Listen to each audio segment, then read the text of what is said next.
Hi friends, आज आहे आपल्या आरीवर्क सीरीजचा डे 5 आणि आज आपण बघतोय चेन स्टिच कशा प्रकारे करायची. सो मी हा जरीचा थ्रेड घेतला आहे आणि त्याच्या एंडला अशा पद्धतीने गाठ मारून घेतली आहे आणि आपल्याला हा जो थ्रेड आहे होल्ड करताना अशा प्रकारे होल्ड करायचा आहे आणि खालून वरती आणताना निडलमध्ये या पद्धतीने होल्ड करायचा आहे.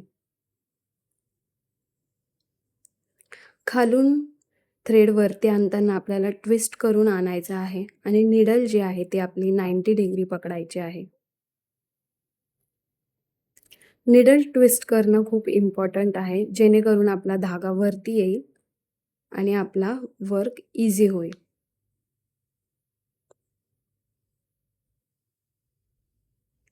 अशा प्रकारे मी चेन स्टिच करून घेतली आहे.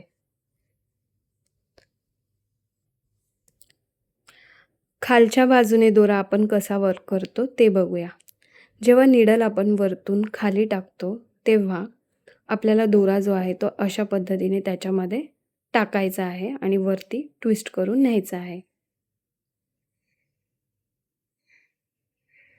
दोरा जो आहे तो टाईट पकडायचा आहे, जेणेकरून तो इझिली वरती जाईल. डे 6 साठी नक्की फॉलो करा.